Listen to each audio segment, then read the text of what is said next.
Okay, before I initially begin, I want everybody to look down at the shoes. Look at what you got on. I see a lot of shoes in here I like. I like those Jordans. I like those. The French Blues, definitely. You see those SBs back there? I like those. Cowboy boots, definitely like those. And Nikes. I appreciate a lot of shoes in here.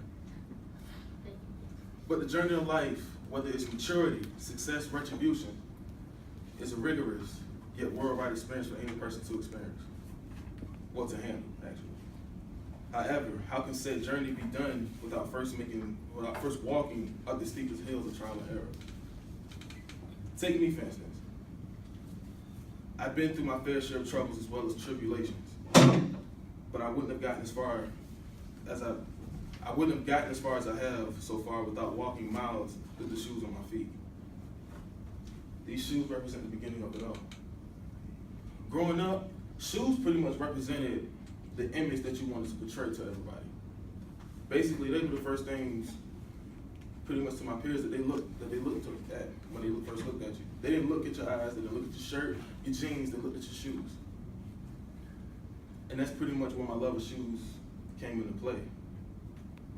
But also there was a struggle to get the shoes that I liked. I didn't have the money to acquire the shoes that I wanted.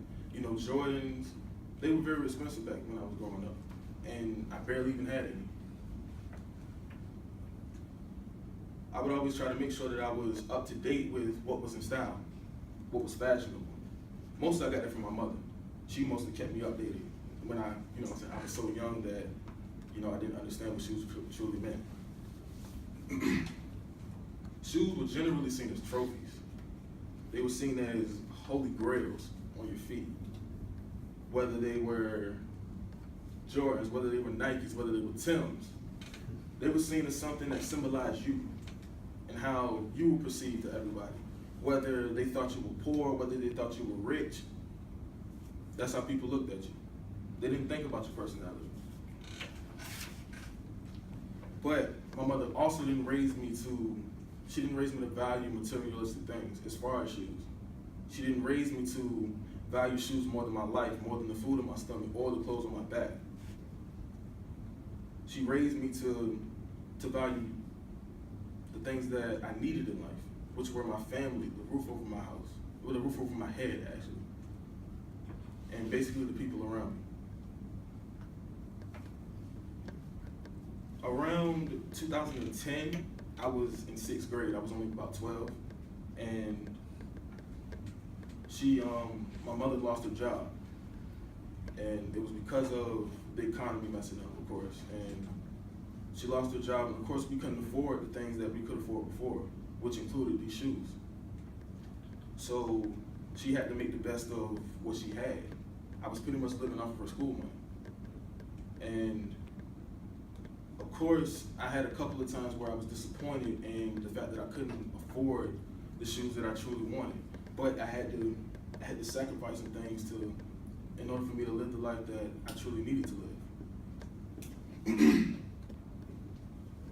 She would give me different ultimatums, whether you wanted the shoes or you wanted the lights on. And who doesn't like the lights on in their house? So I grew up, because of the fact that I couldn't afford some of the things that I can afford now, I grew up subject to bullying. I grew up to people talking about me behind my back, coming up to me and saying, what are those? Or, basically I wasn't treated fairly. And it led to me thinking less of myself as a person, which ultimately led to the depression and anxiety that I dealt with for years after that. And of course, there were times where I would feel like, man, like I wish I lived that life that they lived. I felt like they were privileged, that they had everything that I didn't have. And I hated the fact that I didn't have the finances, or my mother didn't have the finances to afford the things that I really wanted. But as I got older, I learned to truly appreciate what my mother was doing. She grinded to get the things that I have now. even shoes like this. When I was little, shoes like this were expensive. Maybe because of the style, maybe because of the size of my feet. Who knows? But ultimately, I learned to love what she was doing. I learned to love that no matter what I had on my feet, no matter what people thought about me, as long as I had the things that were necessary, I was good. I didn't need all of the Jordans or all of the latest shoes that were coming out. I didn't need any of that stuff. And I didn't see that, I didn't realize that until I started to mature and become older and became more independent upon myself than her.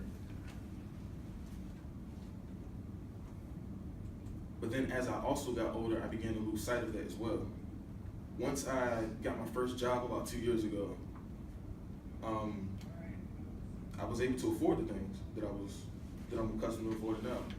And because of that, I lost sight of what I had believed in before. Before I had believed in, not valuing those things over what was necessary. Because of that, my grades started to drop in school. I was more worried about being fresh, having the best shoes in the school than worried about my schoolwork. And ultimately my grades began to drop. And I didn't realize this until before graduation. And before graduation is when I was hit with ultimatum saying, okay, you can either spend $160 on the next Jordans, or you can use that money towards your education. And that's what I ultimately chose to do. And the choices that I made leading up to when I graduated ultimately allowed me to graduate. And I made my mother proud. I made everybody in my family proud, and I was the happiest person in the world. So pretty much, these shoes symbolize more than just the style, the finesse, and popularity. They represent the start of a full life of struggle, sacrifices, pain, and even pleasures. These shoes themselves also represent the becoming of a man. I've always had people tell me that they know what I've been through because they've had similar experiences that parallel to what I've been through. But did these certain individuals truly know and understand what I was going through? Well, this is all I gotta say about that. Try walking 19 years in my shoes, and then maybe you'll feel everything.